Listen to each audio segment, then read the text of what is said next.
Okay, hello everybody. Welcome to another amazing, intriguing, thought-provoking episode of the Living in Fullness podcast. I am your host, Naki Hlomayi. So thank you so much for joining. A big thumbs up to everybody who's been supporting the podcast. And if you would like to join the family, please don't forget to hit the subscribe button and support us by liking and sharing. Please also interact by commenting in the comment section. It keeps us going. So today, everybody, I am excited because I've got with me a gorgeous, lovely wife. She is a soon-to-be mama. She is a content creator. She is an influencer. She's a lot of things. I call her an interior designer. I'm yet to ask her if she actually does interior designing because I love what she's done with her home. I'm excited to have a conversation with Destene Sudduth. Welcome. So happy to be here. Thank you for having me. Thank you so much for making it. Did I say your surname right? You did. It's perfect. Awesome. So we're just going to start with some icebreakers before we get into knowing you and having a conversation with you. You ready? Let's get it. Awesome. Are you a morning or a night person? I am a morning person for sure. Nighttime, I'm usually I crash out about 9 p.m., which is early for a lot of people. So yeah. Morning. Yeah, it makes sense. I mean, I sleep late. So when you say morning, I'm like, oh my gosh, I can't do it. What are your top 3 hobbies? Ooh, good one. I like just browsing magazines and different websites for interior inspo or fashion inspo. Also, I love listening to music. That is therapy for me. And the third hobby would be, I love YouTube. I love to watch YouTube. Really? That's interesting. For somebody who posts YouTube videos, I find when I post YouTube, I'm I'm done. I'm just here to post and go. You know what? It was like that for me for a really long time. But then funny enough, so I do create content on YouTube, but I don't really watch that type of content on YouTube. I watch different things. So some podcasts, some home decor channels and stuff like that. So it's not quite like couples content and daily vlogging like we do. But I used to be the same way. When we first started, I was like, I don't want to see YouTube. It's just a job. I don't want to see it. Who would you say are your top 3 favorite YouTubers?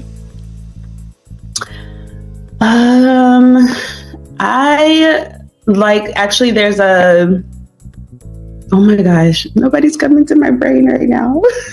Really? There's a realtor that I follow who's actually our realtor. It's called Nava Realty Group. I love his YouTube channel. Couples channel that I watch, their name is Julia and Hunter.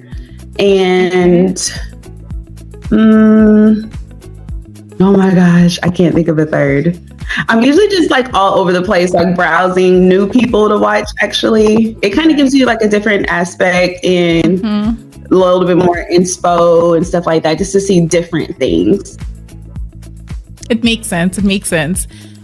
Let's go for the last one. What lesson would you want your baby to learn, to hold on to for the rest of their life if they ever forget anything?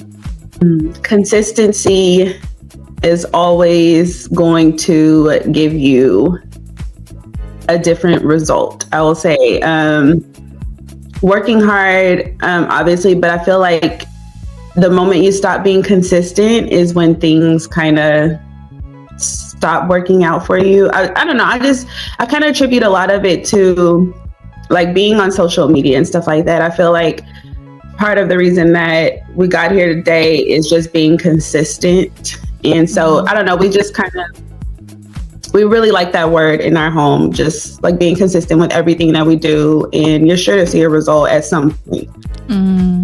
I mean, we see it. I see your consistency. You're literally one of my favorite YouTubers. And I remember telling my sister, she's all the way in Zambia, and she was like, oh my gosh, I can't believe you're having an interview with her. I was like, I can't believe it too. Oh, thank you so much. I so appreciate that. But yeah, it took so much consistency. I feel like we wanted to stop like 15,000 times, but we just kept going and results happen, you know? And you're here now. Yeah. Yeah. Now let's start with getting to know Destene. Who is Destene? I mean, there's a lot that we see on social media, but who are you at the core? Even including what you do on social media, but also even outside social media. I am a wife. I am a sister. I am an aunt, soon to be mom. And I love a lot of what you see on social media. I feel like I really try to make it super authentic. So I really post things that are true to me. And I feel like that helps with consistency, because if you're just being yourself, it just kind of comes natural. But I feel like I'm a really great person. I'm a great friend. Most of my friends I've had for like almost 20 years. Yeah, so it's just, I feel like I'm a great person, if I may say so myself. But I tend to see the positive in everything. I smile a ton, and yeah, I feel like that encompasses who I am. And I am a believer in God, and yeah. Yeah. No, I mean, you are definitely an amazing person. And I mean, speaking to you now, it's more than just you on social media.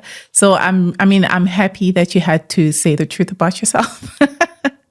You're definitely amazing. So tell me, It's so different talking about yourself. Yeah, I mean, it's important. It's self-awareness. You have to know yourself. And I think it's not, there's a difference between being confident in who you are and your personality and being cocky about it. And I think knowing yourself is very important. And it also just helps you to know how you should expect to be treated. Because you being an amazing person, there should be limits and boundaries to how you allow people to treat you as well. 100%. Oh my gosh. Yes, that. Everything you said. Absolutely. Yeah. So tell me a bit about what aspects of your childhood do you think are mirroring the Destene we see now, the adult Destene? Oh, I'll say I grew up with a very tight-knit family. We are still, like, my sisters and my mom, we talk, if not twice a day, at least once a day. So I feel like I kind of give that like sisterly vibe with everyone, really easy to talk to, and just like really tight knit. Like a lot of the people that are close to me, like I mentioned, they've been around forever. And that's just really important to me. It helps me stay grounded, and it makes me feel safe, especially when there are so many people, from the outside on social media looking in. It's really important that I have those people around me that just keep me grounded. So I feel like a lot of that was learned from childhood, because that's how I grew up. That's how my mom raised us, to always stick together. And so, yeah, and then just being like a really great wife. I really pride myself in that, because my mom was just like the most amazing person ever. And I always say she's like my role model. And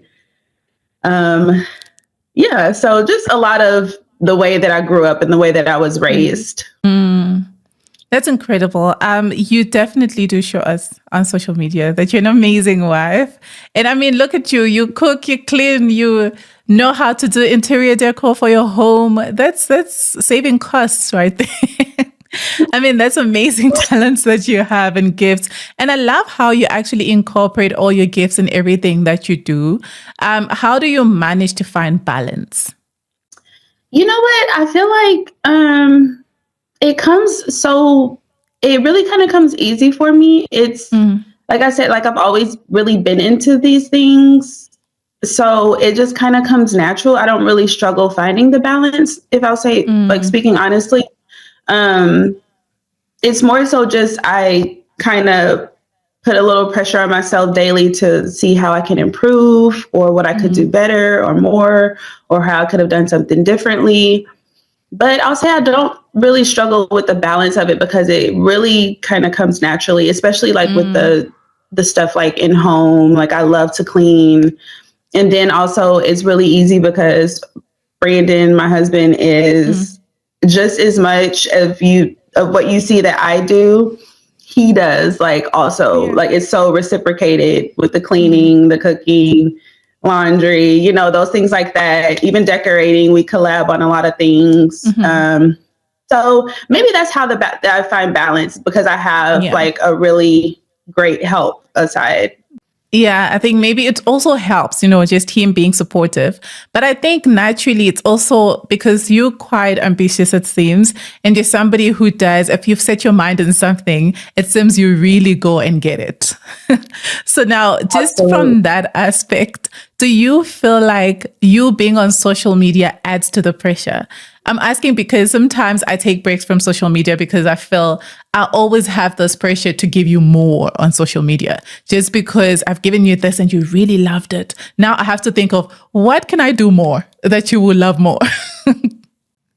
Absolutely. And you know what? That feeling never goes away. It's been 4 years or going on 4 years for me. And the feeling never goes away. I actually just came from a social media break. This past week, I went to go spend time with my family and they live far from me. So when I go see them, I really try to make it about them and really connecting and, things like that. So absolutely, I believe in taking breaks because that doesn't really, like I know I said consistency earlier, but I feel like mental and your health and family is always more important. So if at any time you feel like you're just overwhelmed or you've given and you can't give anymore, absolutely take a break. I usually try not to go longer than a week just by preference. But yeah, it's always that pressure to give more. It really is. It doesn't go away because social media is so quick. Like,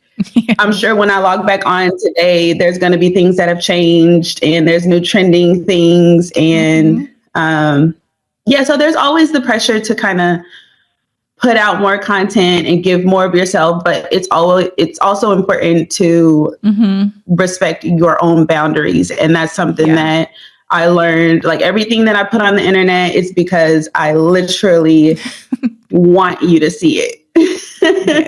It's never going to be something that's going to cross a boundary that I have for my home. Yeah, so you shouldn't feel pressured to always post even things that you're not ready to share.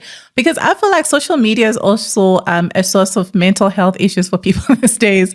Because if you end up posting things that you're not ready to share, it puts you under so much pressure because now people feel so entitled and they start asking questions on what you've posted. So I totally hear you.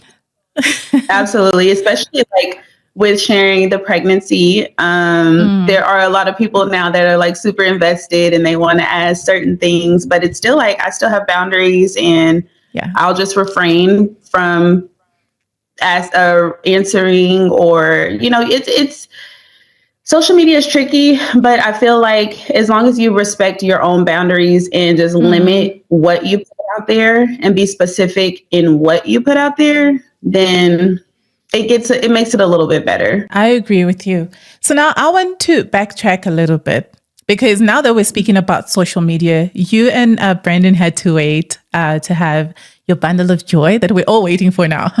So I want to talk a little bit about the waiting season. How was it for you? And I mean, just touching on social media as well, do you feel social media added to the pressure or it actually helped? Oh, that's such a good question. I never even thought about it. To a certain extent, yes, I do believe social media plays a ton on mental health and a ton on the stress that we add to ourselves. But I'll say with the baby, we were so just like locked in our home, praying and trusting in God for it to happen and really kind of silencing the outside noise, which is social media. So, I mean, there were definitely like questions about, when are you guys going to have a baby? When are you guys going to have a baby? And when's it coming? And what happened with the IVF process?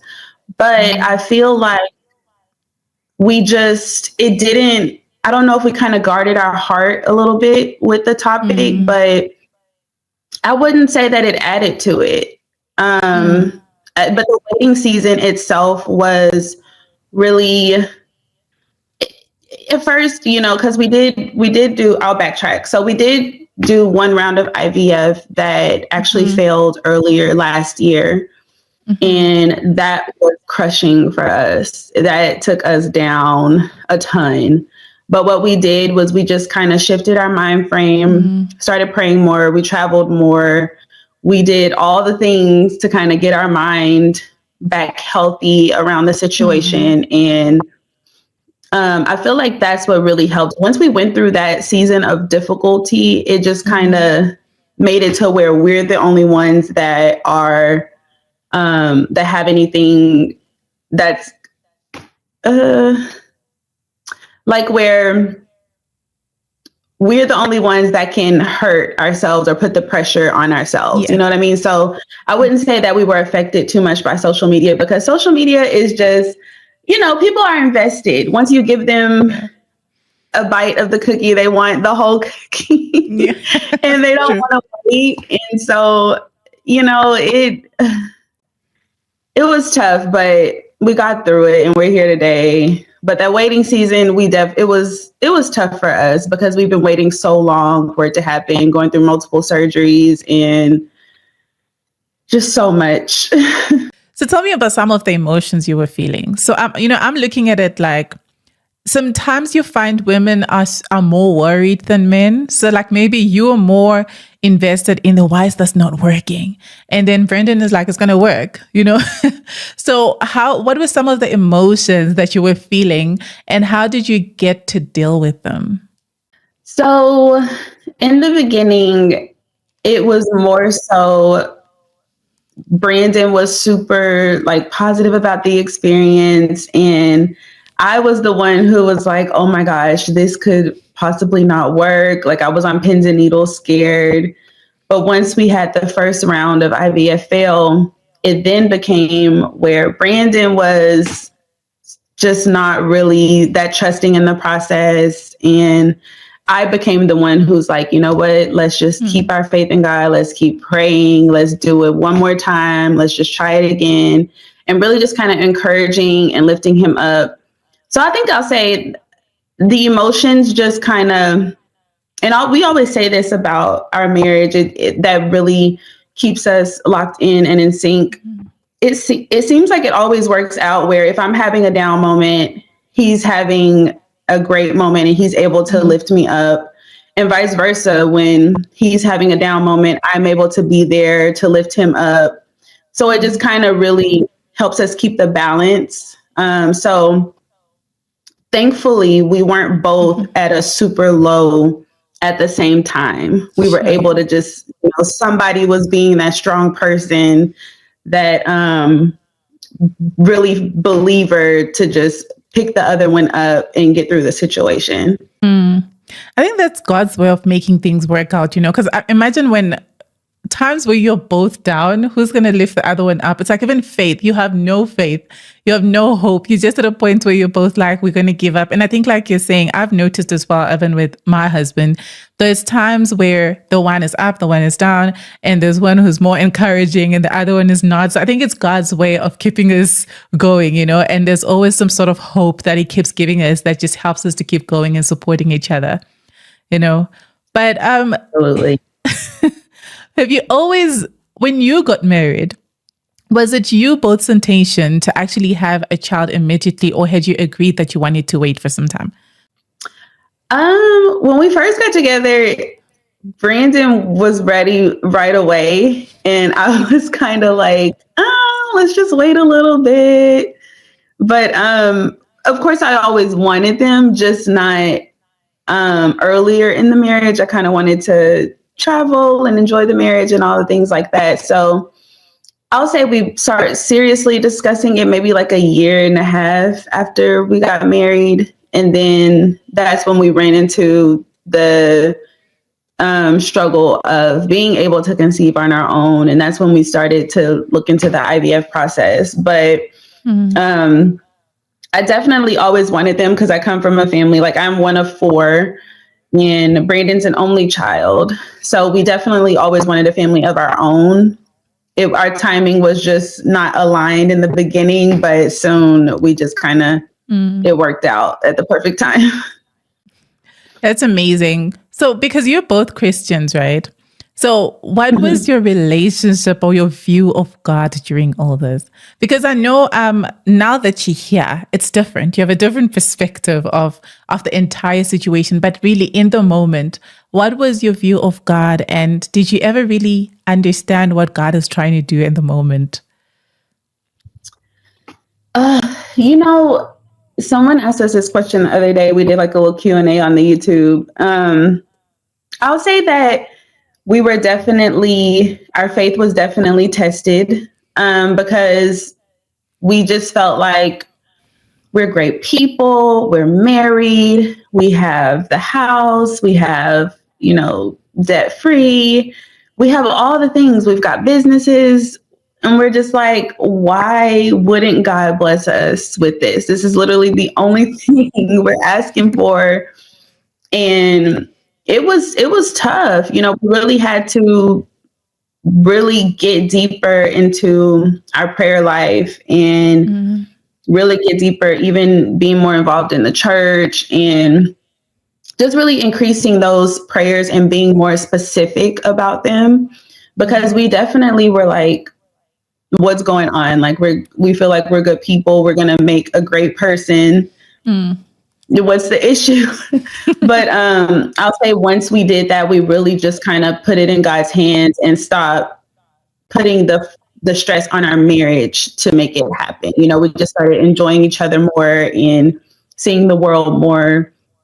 But it was definitely tough. I'll say our faith was definitely tested, and we did have questions with God. We were like, what's going on? Like, you know, you're providing everything else. What's going on? But, you know, we're just strong believers in his timing. What would you say are some verses that helped you during this time? You know what? I'll say, oh my gosh, I can't even think of one. My brain is dead this morning. But you know what? It was just our prayer life.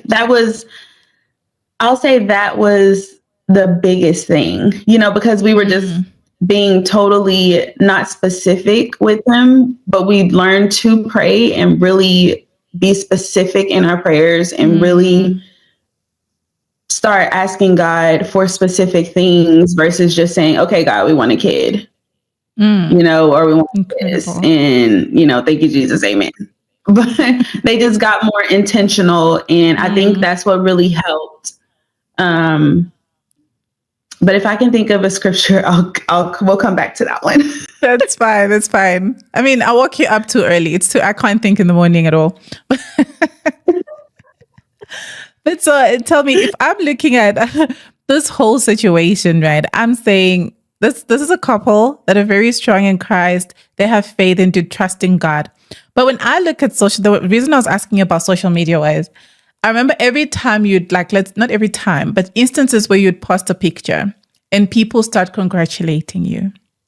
You know, I think I'd read those comments and I'm like, how can I block this person on your behalf? I felt it was so insensitive. How did you cope with that? You know, just being on social media for so long, and before social media, I was a huge YouTube watcher, and I would see what the girls would go through and the things that people would say to them. And, you know, early on when we first started, we would get a lot of, well, not a lot, but we would get some negative feedback, and you just kind of develop thick skin, you know, so it's not really too much I can see on a comment that's really going to actually really hurt me. I feel like when they do get disrespectful, I obviously remove them from seeing my platform. I'm a huge believer in that as well, because you have to also protect the environment of, because if one person sees a negative comment, then they might think something, and then it just adds on to just a bunch of negativity, and nobody's here for that. But I think you just kind of develop thick skin. I have such thick skin.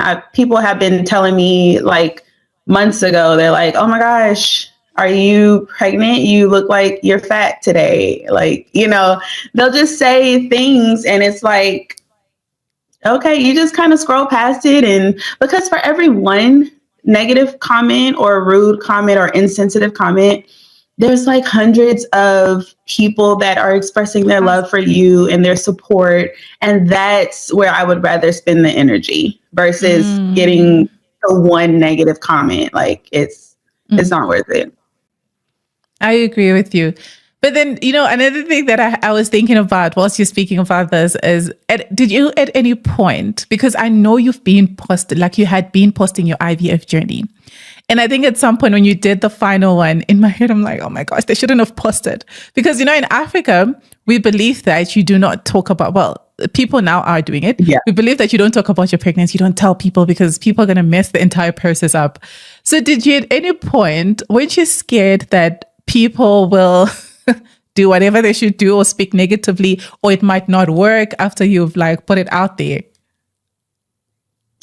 Well, I do believe in the importance of not posting in real time. So everything that's posted is usually backdated for several weeks or several days, or, so that's kind of how I kind of put a little bit of a limitation on that. But yeah, I know. And, it just, during the time, I'll say this, with IVF, it was such an emotional, physical, mental, spiritual, draining process.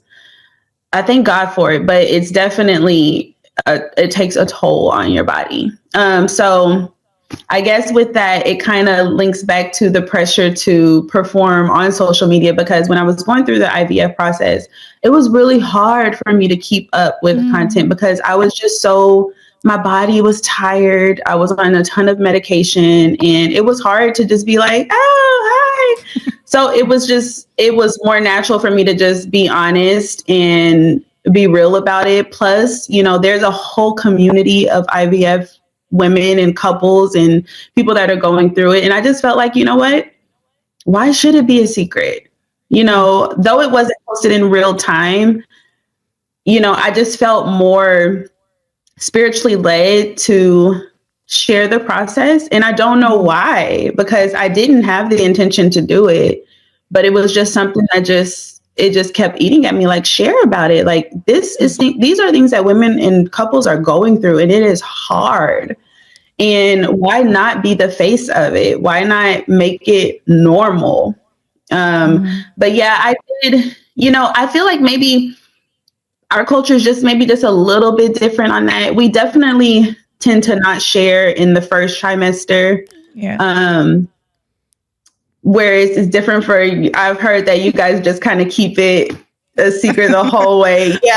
Yeah. Which is so cool. I think that's so cool. But yeah, I'll just say I just kind of posted a little backdated and just kind of made sure certain things went through, the process officially before I shared. But also experiencing a failure in the IVF process, like our first one failed, it just kind of takes that wall down of just feeling like, I don't know, I can't find the word, but you just kind of, it just becomes like, I'm not afraid, I'm not afraid to say that it failed. And I know millions of people that have failed, and it should be talked about, because it's such a lonely process when you don't have a community to share it with. And everything looks so perfect on social media. We post everything, all the ups, all the great things, the beautiful home, the beautiful husband and life. And so I don't know. I just felt spiritually led to just share that, hey, we're going through this. Yeah.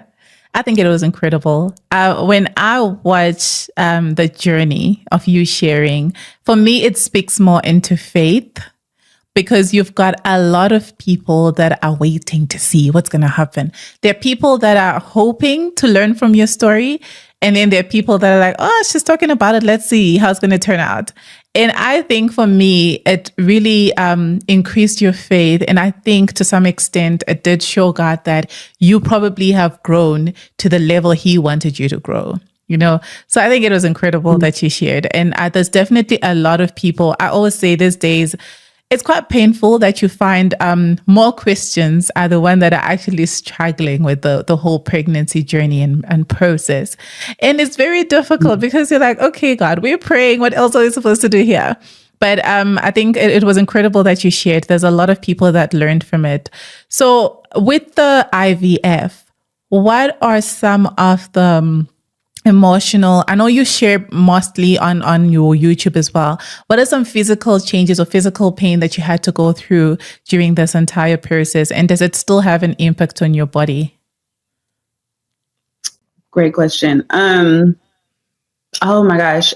I'll say like energy was one of the biggest things because I'm normally like someone who's super upbeat and I can just kind of, do whatever, but those medications, it's like almost you're literally just out of it for like the whole day or several days.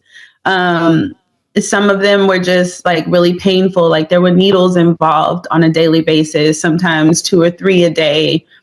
And just also like the mental, it's like, you're going through this and it's something that you have to deal with every day, despite what you come on social media and show. It's like I post a video and then I'd have to go take some pills and then take shots. And it was just a lot. And then trying to balance keeping up with family and friends and making them feel important. And there were some people that we lost along the way because they didn't understand what we were going through. And it was just really hard. And yeah, even today, like there's still, like there were several shots that I had to take for several months and those pains are still there. They're still sore. And I'll say that I think it really kind of made the beginning of pregnancy even more intense because there's so many hormones you're injecting into your body on top of being pregnant. It's just like, it's a ton. It's so much to go through and it should be talked about more. And I wanted to share as much as I could, but it's just like, oh my gosh, there's so many things that I didn't even share, so it's definitely a super tough process. And, a lot of people just don't talk about it. You just never know what people are going through. That's why it's really insensitive to put the pressure on people to have kids or ask when they're going to have kids, because you just never know. A lot of people aren't as open book as we were about it. So, yeah. Yeah, I totally agree with you. And I don't know if it's as expensive. I don't know if your medical aid, that side covers it, but I know it's Africa. In Africa, from my research as well, it's quite expensive to even do IVF. And I think sometimes also people do suggest a lot of things. And there are times that people have suggested for some people, oh, you can just adopt a kid. You can just try this and you can try that. And I think I always say to people, I think adoption has to be a calling. Like God has to call you to it, because you just don't want to do it for the sake of doing it. Did you guys ever consider adopting? No. I feel the same way you feel. I feel like that has to be something that is in your heart. And we just we did discuss it briefly, but only to basically say neither of us are interested in that. And, I think I think it's such a beautiful thing, but I really feel like you have to be spiritually led to do something like that. But we definitely did get all the comments. Why don't y'all just adopt a kid? Or why don't you just forget about it and just keep living your life. It'll happen when it's going to happen. And, we got all of those types of comments, but like I said, none of them impacted us because we knew what we wanted to do. And we knew that just wasn't something that was on our hearts to do. So that was definitely never an option. But yes, the process is very expensive. Thank God for insurance. But even aside from insurance, we still spent a ton. It is very expensive. So yeah, I just wanted to say that it's very expensive here too. Actually, a lot of people end up going out of the country to do it because it's a little bit less expensive. But yeah, it's very expensive here in the States. Yeah, it is. I totally agree with you. Now, I want to take you back a little bit because you spoke about losing friends, losing people on the way. I think it's a very important aspect to also bring out and speak about because those are times that you end up seeing people that are for you and people that are not for you. So what sort of instances made you lose friends, and maybe what sort of support were you expecting to get from them that you didn't get? Oh my gosh, your questions are beautiful. You know what? It was because, during the time, we have several businesses that we're running. We have so many things going on in our marriage. We're still, I feel like, newly married. It's only been about 3.5 years.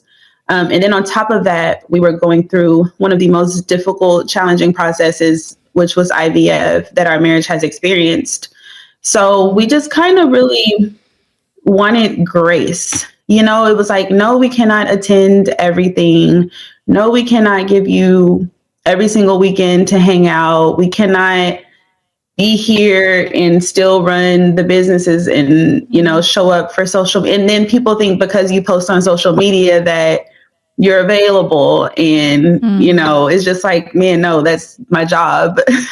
So I would say that we just really expected more grace during the time. And some people just didn't really see the big deal. Maybe they didn't see that it was, that major to need as much space, but we really needed the time, like aside from running the businesses and aside from focusing on our marriage, we just needed like mental breaks. So we needed to be home. We needed to be across the country traveling or doing something with each other to keep us bonded and connected. So I'll say for those people that didn't understand during that time, it just kind of naturally fell apart, and it was supposed to be. I don't feel like every relationship is for your entire life. I feel like some of them have seasons, and when that season is up, it just naturally fades away, and that's okay. I agree. I totally agree with you because I think when there are certain times that you realize that this friendship was just for a season, and there are also times that certain seasons really expose people's characters and people's personalities. And it's also okay for you to realize that it's run its course, and it's okay for us to let it go. All right. So now we fast forwarding. Let's look at what you're expecting. What are some of the things you're looking forward to being a mother? Oh my gosh. I am looking forward to just, we just talked about this actually a couple of days ago, and Brandon and I both grew up without our fathers in the home. And we're just really looking forward to having that like family. We have the mom and the dad in the house, and we're able to really raise this human like we would have maybe wanted, wanted that mom and dad tag team to be in the house. And we're just so happy that, God willing, we're able to do that. We're super excited for that, just to be where, the baby's friends can come over and there's a mom and the dad in the house. So I don't know, that's just kind of something we're really excited for, as well as just, instilling things into this little person and just seeing who they become to be. So yeah, on top of that, like decorating the nursery and things like that. Which I I'm know you're excited for doing so that. well. um, but yeah, I'll say that's kind of one of the things we're really looking forward to. Just really having that family, like a like the family in the home. I think that's going to be cool. We feel like that's the little missing piece to our puzzle. Yeah. I mean, I'm excited as well. I'm excited. I'm trying to not be entitled and wait for babies' pictures on social media, but I'm really excited. And I mean, I know for sure that you both will make amazing parents and you have a beautiful baby. So it's exciting. Now, Destene, your pregnancy has been bringing quite weird cravings that I've been seeing on your story. Is this food you're going to continue eating after pregnancy? You know what? I don't know. Pregnancy is just so, it's the wildest thing. Like some of the stuff, I don't know, because like today, some of the things don't even sound that great, but it was great for me for like 2 weeks or 3 weeks. And now I'm like past it. So I don't think everything's gonna make it to after pregnancy. Absolutely not. There are some things I even eat now where I never ate my entire life. Like I'm obsessed with, oh my gosh, what is it called? It's a melon, the green melon that's always in fruit. Oh, cantaloupe. No, not cantaloupe. The other one, honeydew. Yeah. Like I love honeydew, but my whole life I hated honeydew. So I'm kind of just interested to see, like, am I going to still like it after pregnancy, or is this just a pregnancy thing? I don't know. This is just the wildest experience. I don't even know my body anymore. It's just doing weird stuff. Yeah. I mean, I can imagine. But then, I mean, you're carrying baby so well because apart from the cravings that I look at the food sometimes, I'm like, no, she's not eating that. But then you are dressing so beautifully still. You still look so amazing. How are you keeping up with that? I mean, I know you say that it's part of you, right? But then, I mean, where do you get the energy to still wake up pregnant? And like you're saying as well, you still have some after effects of the IVF process. So where are you getting the energy to still look as gorgeous as you're looking? Thank you. You know what? I don't know. There are just some days I'm like, hey, I just want to dress really cute. Most of the time we're really just going to Bible study at church. So aside from that, I'm like in sweats or active wear, but or date night. I love to dress up for date night, but I don't know. It's just random times I'll have this burst of energy, and then some days I'm just a bed bum the entire day. Um, so yeah, I think that it's been really fun experimenting with my new style of, having a bump as an accessory. So that kind of motivates me a little bit too. I'm like, I wonder how I'll look in this. So I'm like, okay, well, let me put it on and let me get cute and, get put together. But yeah, it just comes at random times. No, you're doing it so well. You look so amazing. So just lastly, to understand where you're at with being a mom to be, have you started having some routines in place for both you and Brandon just to make sure that you're getting ready for baby to come, and just to make sure that as well your timelines, your schedules are fitting into baby? Oh, you know what? First trimester was so tough on our home because I was so sick. And I think that initially when we started the process, we were like, oh, we're going to have this, we're going to do this. It's going to be this perfect schedule of things. And it was kind of a really humbling time. So now we're just like, you know what? We're going to take it day by day. We're going to do what we can for the day, maximize whatever we can get done for the day, and just not really worry too much about being super structured or keeping a tight schedule for anything outside of today, because I could wake up tomorrow and I just feel like crap. And I just prefer not to put the pressure on myself. But we do have a very loose schedule that we try to stick to throughout the week. But that said, we just don't put a ton of pressure on it. You know, it just kind of, you know, we take it day by day because it's just such an uncontrollable experience. So yeah, but we have plans of having more structure once baby gets here, or even closer to when baby gets here. But for now, we're just kind of taking it easy. No, it makes sense. I mean, no pressure. Don't put so much pressure on yourself. I think, like you're saying as well, the process itself was already tough. So you don't want to add more pressure. You still want to have enjoyable moments and just be present in the season that you're in now, right?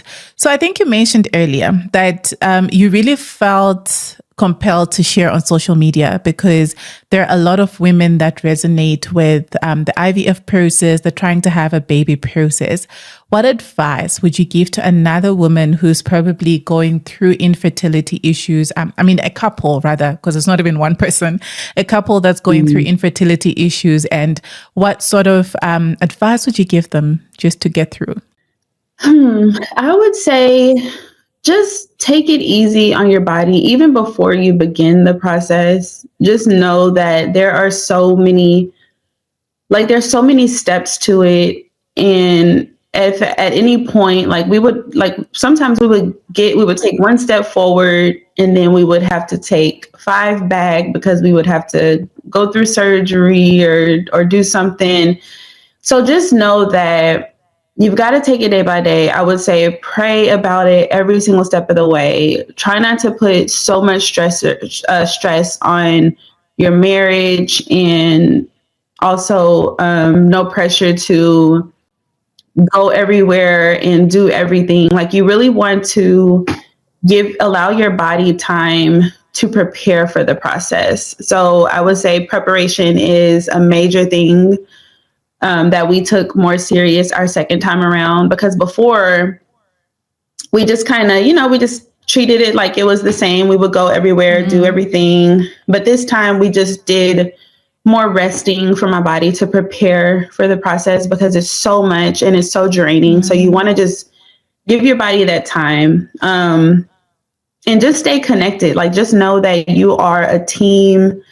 You're not each other's enemy. And just as much as the woman is going through it, the husband is also going through it, because it's hard on them to kind of see you go through this.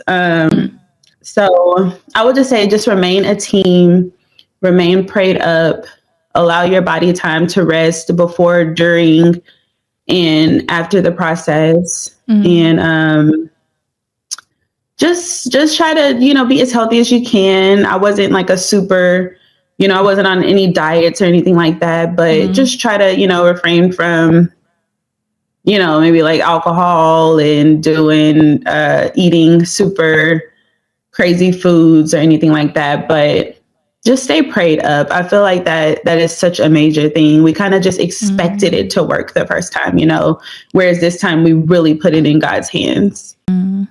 I love it. I can't add more to that. But before we let you go, please let us know, what does living in fullness mean to you?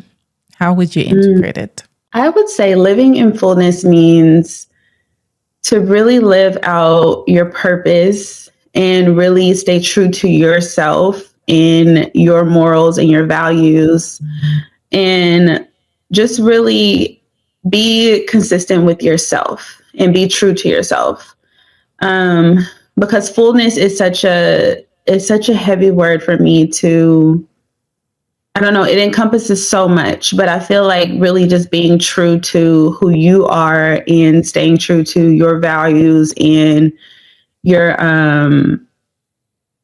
boundaries and your family. Love it. Love it. And on that note, we have come to the end of the Living in Fullness episode with Destene. It's been great having you. You're an amazing person. I think amazing is even an understatement. And we're praying that baby comes out strong and healthy, and we can't wait And just keep us updated, because all the aunties and uncles on social media are obviously waiting for updates. But thank you so much for making time. Thank you so much for having me. I appreciate it. This was a great time.